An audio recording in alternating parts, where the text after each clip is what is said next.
আন্তর্জাতিক সময়ে সঙ্গে আছি আমি তোহা খান তামিম। যুক্তরাষ্ট্রের প্রেসিডেন্ট নির্বাচনে ডেমোক্রেটিক দলের মনোনয়ন প্রত্যাশী হিসেবে নিজের আনুষ্ঠানিক প্রচারণা শুরু করেছেন কামালা হ্যারিস।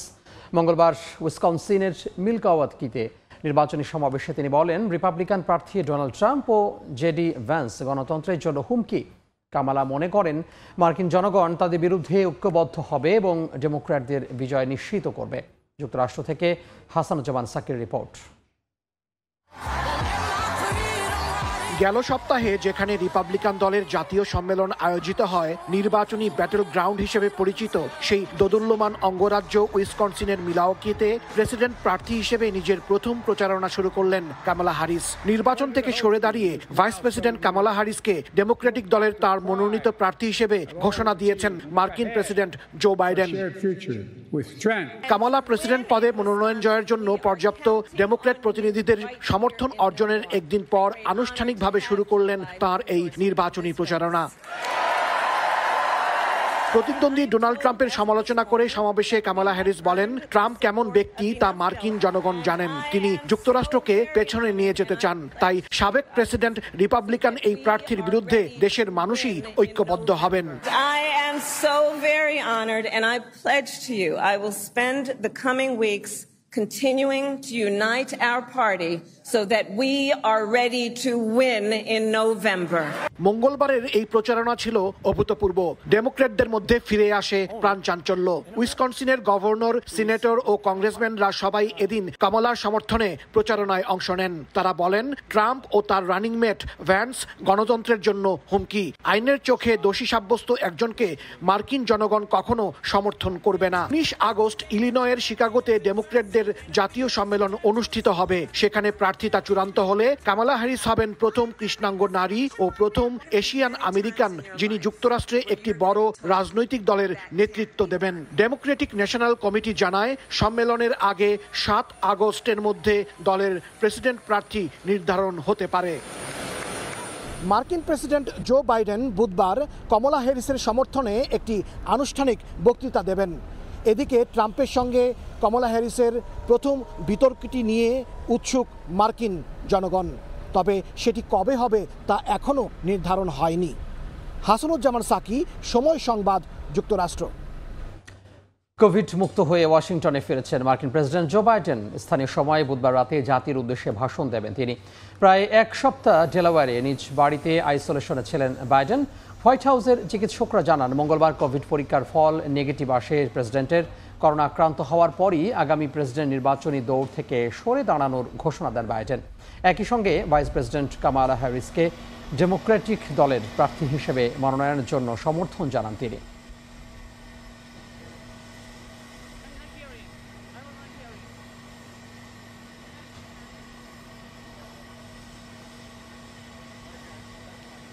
বাসাবাড়িতে ইন্টারনেট চালুর বিষয়ে রাজধানীর আগারগাঁওয়ের বিটিআরসি ভবনে কথা বলছেন তথ্য প্রযুক্তি প্রতিমন্ত্রী জুনাইদ আহমেদ পলক। আমরা সরাসরি যুক্ত হব সেখানে। নিজেরাও, বিশেষ করে সংবাদ মাধ্যমে যারা বন্ধুগণ আছেন, আপনারা নিজেরাও অভিজ্ঞতা মানে আপনারা পেয়েছেন যে কিছু কিছু ক্ষেত্রে কিন্তু ইন্টারনেট পেলেও ব্যান্ডউইথ কিছুটা কম পাওয়া যাচ্ছে। কারণটা হচ্ছে, যখন আমরা সাবমেরিন কেবল এবং আমাদের ইন্টারন্যাশনাল টেরিস্ট্রিয়াল কেবল এগুলো যখন আমরা পুনঃস্থাপন করেছি, তখন কিন্তু সেগুলো যখন আইআইজির মাধ্যমে আইএসপির কাছে যাচ্ছে, তখন কিন্তু এটা ম্যানেজ করতে, ব্যালেন্স করতে কিছুটা কিন্তু সমস্যা হচ্ছে। তো এই কারণে আমি সরকারের পক্ষ থেকে গ্রাহকদের কাছে দুঃখ প্রকাশ করছি, কারণ এটা শুধু ইন্টারনেট সার্ভিস প্রোভাইডার্স অ্যাসোসিয়েশনের পক্ষ থেকেও তারা জানিয়েছে যে আসলে এটা আইএসপির একার দোষও না, আইআইজির একার দোষও না, আবার সাবমেরিন কেবল বা আইটিসি বা সরকারের একার দোষ না। এটা কিন্তু আমি বারবার বলছি গত এক সপ্তাহ ধরে যে এটা কিন্তু বিভিন্ন পক্ষের সম্মিলিত প্রচেষ্টার মাধ্যমে কিন্তু মাননীয় প্রধানমন্ত্রী জননেত্রী শেখ হাসিনা এই 15 বছরে একটা ইন্টারনেট ইকোসিস্টেম বাংলাদেশে গড়ে তুলেছেন।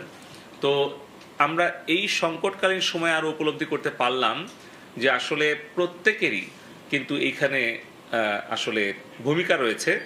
আমরা চাই যে এই সংকটকালীন অবস্থার মধ্যে যেভাবে আমরা গণমাধ্যমের সহযোগিতা পেয়েছি, সাংবাদিক বন্ধুদের সহযোগিতা পেয়েছি, দেশের জনগণের সহযোগিতা পেয়েছি এবং আমাদের যারা বেসরকারি খাতের উদ্যোক্তা তাদের সহযোগিতা পেয়েছি। তার জন্য আমি ধন্যবাদ কৃতজ্ঞতা জানাই। আমাদের আইআইজির 34টা কোম্পানি এখানে আছে, আইএসপির প্রায় 3000 কোম্পানি আছে সরকারি বেসরকারি মিলিয়ে, এবং আমাদের বাংলাদেশে কিন্তু 13 কোটি ইন্টারনেট ব্যবহারকারী। তারা যে ধৈর্যের পরিচয় দিয়েছেন, তারা যে সহনশীলতা পরিচয় দিয়েছেন, এবং সরকারের পাশে মাননীয় প্রধানমন্ত্রীর নির্দেশনাগুলো তারা যেভাবে মেনে চলেছেন, ফলে কিন্তু আমরা খুব দ্রুতই একটা বিশৃঙ্খল অবস্থা থেকে একটা সুশৃঙ্খল স্বাভাবিক অবস্থায় ফিরে আসতে শুরু করেছি।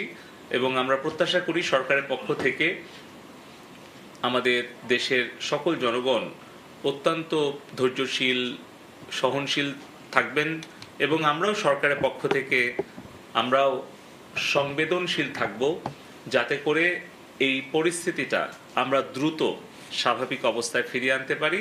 এবং তার জন্যও আমরা আজকে রাত থেকে আমাদের যে ব্রডব্যান্ড কানেক্টিভিটি, এটা পরীক্ষামূলকভাবেই আরও সম্প্রসারিত করার সিদ্ধান্ত নিয়েছি, এবং আশা করছি যে আগামীকাল আমরা আমাদের যে সকল হয়তো সরকারি পোর্টগুলো চালু হয়েছে, হয়তো এক্সপোর্ট ইম্পোর্ট যারা করেন কাস্টমসের মাধ্যমে, তারা হয়তো ইন্টারনেটে যুক্ত হয়েছেন, কিন্তু আমি অনেক দাবি জানতে পারছি যারা কি ক্লিয়ারিং অ্যান্ড ফরওয়ার্ডিং সাথে যুক্ত, তারা কিন্তু চট্টগ্রামে ঢাকায় তারা চাচ্ছে। আবার আউটসোর্সিং যারা করেন ঢাকা বা ঢাকার বাইরে, আমরা এই আলোচনা থেকে জানতে পারছি তাদের কাছ থেকে সেই ডিমান্ডটা আসছে। এমনকি আমি ব্যক্তিগতভাবে এরকম কয়েকটা ঘটনা শুনলাম যে অনেক ফ্রিল্যান্সার যারা আউটসোর্সিং করে অনলাইন মার্কেট প্লেস থেকে, তারা যেরকম গতকালকে ভীষণ খুশি যে তারা ঢাকা চট্টগ্রাম সহ বেশ কিছু এলাকায় তারা ইন্টারনেটে যুক্ত হতে পেরেছে। 3 দিন হয়তো ক্লায়েন্টের সাথে কথা বলতে পারেনি, এখন তারা কোনো সংযোগ স্থাপন করতে পেরে তাদের ক্লায়েন্টগুলোকে তারা তাদের সেই কাজগুলো ডেলিভারি দিচ্ছে। কিন্তু আবার কিছু এলাকার যারা ঢাকার বাইরে চট্টগ্রামের বাইরে, এরকম কয়েকটা বিষয় শুনলাম আজকে আমাদের বেসরকারি খাতের উদ্যোক্তাদের কাছ থেকে। সুমন ভাই বলছিলেন যে তার পরিচিত একদল তরুণ তারা চিন্তা করছে যে ভিসা পেলে তারা অন্য দেশে অর্থাৎ প্রতিবেশী দেশে যে হয়তো সেখান থেকে আউটসোর্সিং করবে। আমার কাছে এরকম একটা তথ্য আছে যে একদল চাচ্ছে যে হয়তো নেপালে গিয়ে সেখান থেকে আউটসোর্সিং করবে 20 জন বা 30 জন গ্রুপ নিয়ে। যে তো আমি তাদেরকে আশ্বস্ত করছি আজকে যে আমরা সরকারের পক্ষ থেকে আমরা কিন্তু খুব আন্তরিকতার সাথে চেষ্টা করছি বেসরকারি খাতকে সাথে করে নিয়ে, যে যাতে আজকে রাত থেকে আমরা ব্রডব্যান্ড কানেক্টিভিটিটা আমরা আসলে পুনঃস্থাপন করতে পারি, এবং ঢাকা চট্টগ্রামের বাইরেও বিভাগ এবং জেলা শহর সহ সারা দেশে, যাতে করে আসলে ইন্টারনেট নির্ভর হয়ে গেছে আমাদের সবকিছুই, মানে আমাদের ব্যবসা বাণিজ্য, আমদানি রপ্তানি, অর্থনৈতিক কর্মকাণ্ড, স্বাস্থ্যসেবা, শিক্ষা, সবকিছুই কিন্তু আমরা আসলে ইন্টারনেট নির্ভর হয়ে গেছে। এমনকি 30 লক্ষ আমাদের স্মার্ট মিটার, প্রিপেইড গ্যাসের লাইন, পানির লাইন, সেগুলো ইন্টারনেট নির্ভর। মাননীয় প্রধানমন্ত্রী জননেত্রী শেখ হাসিনা, আপনারা জানেন যে যেই ক্রেডিট ছিল সেই ক্রেডিটটা কিন্তু বাড়িয়ে উনি 2 দফায় বাড়িয়ে 1000 থেকে 2000, তারপরে 3000, এভাবে কিন্তু বাড়িয়ে, যাতে করে তারা সেই সংযোগটা বিচ্ছিন্ন না হয়। তো আমি আবারও অনুরোধ করব সবাইকে যে আমরা সকলেই যেন একটু সহনশীল থাকি, ধৈর্যশীল থাকি, এবং এই পরিস্থিতিটা দ্রুত স্বাভাবিক পর্যায়ে আনার জন্য আমরা সকলের কাছেই অনুরোধ করব সরকারকে সহযোগিতা করার জন্য। কারণ আমাদের যে ডেটা সেন্টারটা পুড়িয়ে দিয়েছে সন্ত্রাসীরা অগ্নিসংযোগ করে, যত কিলোমিটার আমাদের ফাইবার অপটিক্যাল কেবল পুড়িয়ে দিয়েছে, এবং তার আমরা সরাসরি যুক্ত হয়েছিলাম রাজধানীর আগারগাঁওয়ে বিটিআরসি ভবন থেকে। এই ছিল আন্তর্জাতিক সময়। এরপর সময় সংবাদ নিয়ে সঙ্গে থাকবেন সহকর্মী মাকসুম আলম খান। তামিম, ধন্যবাদ আপনাকে। সময় সংবাদের আয়োজন নিয়ে ফিরছি কিছুক্ষণ পর, সঙ্গেই থাকুন সময়।